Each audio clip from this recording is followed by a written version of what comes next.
Hello guys, welcome to my channel. आज का मेरा टॉपिक है ध्वनि। ध्वनि ऊर्जा का वह रूप है जो श्रवण या सुनने की संवेदना पैदा करता है। मतलब ध्वनि एक प्रकार की ऊर्जा है जिसके कारण हम सुनने में समर्थ होते हैं। ठीक है, अगला पॉइंट है ध्वनि तरंगों के रूप में गमन करती है। ध्वनि जो होती है वो हमारी तरंगों के रूप में गमन करती हैं। जैसे कि इन्हीं तरंगों को श्रव्य तरंगें, अपश्रव्य तरंगें, पराश्रव्य तरंगें इन नामों से जाना जाता है। लेकिन इनकी जो परास होती है वो अलग अलग होती है, इसके बारे में हम कल पढ़ेंगे। तो हमें सिर्फ इतना जानना भी हमारे लिए ज़रूरी है कि ध्वनि एक तरंगों के रूप में गमन करती है। हमारा अगला पॉइंट है वह पदार्थ जिनसे होकर ध्वनि गमन करती है माध्यम कहलाता है। कहने का मीन्स ये है ध्वनि तरंगों के रूप में भिन्न भिन्न माध्यमों से होकर जाती है। ठीक है, यदि माध्यम नहीं होगा तो हमें ध्वनि सुनाई नहीं पड़ेगी। ध्वनि तरंगें यांत्रिक तरंगें कहलाती हैं क्योंकि उनके संचरण के लिए माध्यम ठोस, द्रव या गैस की आवश्यकता होती है। हमने पिछले पॉइंट में पढ़ा था कि ध्वनि तरंगों के रूप में गमन करती है।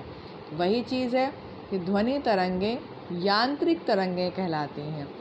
क्यों? क्योंकि यांत्रिक तरंगों में भी वही तरंगें होती हैं जिनके संचरण के लिए माध्यम ठोस, द्रव व गैस की आवश्यकता होती है। हमारा अगला पॉइंट है ध्वनि की चाल उस माध्यम की प्रकृति पर निर्भर करती है। मतलब ध्वनि की जो चाल होती है वो जो हमारा माध्यम होता है उसकी प्रकृति पर निर्भर करती है।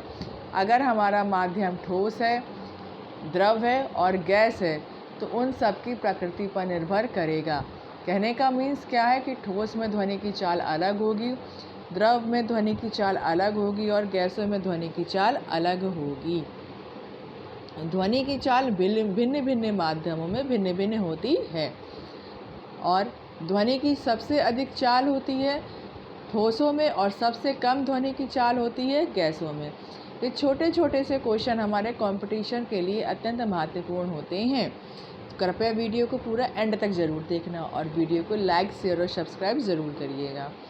तो आगे बढ़ते हैं। ध्वनि की चाल गैसों में सबसे कम और ठोसों में सबसे अधिक होती है और निर्वात में ध्वनि की चाल शून्य होती है।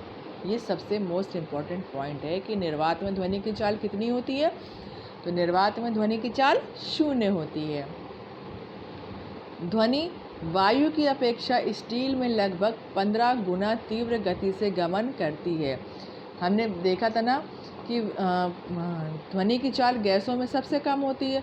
चूँकि वायु में गैसें ज़्यादा होती हैं और स्टील एक ठोस है, तो यही कह सकते हैं कि ध्वनि वायु की अपेक्षा स्टील में लगभग 15 गुना तीव्र गति से गमन करती है। क्योंकि हमने पिछले पॉइंट में पढ़ा है ना कि ध्वनि की चाल ठोसों में सबसे अधिक होती है। तो स्टील भी एक ठोस है ना, तो इसलिए स्टील में अधिक तीव्र गति से गमन करती है। अगला पॉइंट क्या है? ध्वनि की चाल तापमान पर निर्भर करती है। जैसे जैसे वायु का तापमान बढ़ता जाता है उसमें ध्वनि की चाल भी बढ़ती जाती है। आगे समझ में? मीन्स ध्वनि की चाल तापमान, जैसे जैसे गर्मी बढ़ती जाती है ध्वनि की चाल भी बढ़ती जाती है और जैसे जैसे तापमान कम होता जाएगा ध्वनि की चाल कम होती जाएगी। ये भी कह सकते हैं कि वायु में ध्वनि की चाल ठंड के दिनों में कम और गर्मी के दिनों में अधिक होती है। अगला पॉइंट क्या है? ध्वनि की चाल वायु की आर्द्रता, ह्यूमिडिटी पर निर्भर करती है। जैसे जैसे वायु की आर्द्रता बढ़ती जाती है ध्वनि की चाल भी बढ़ती जाती है।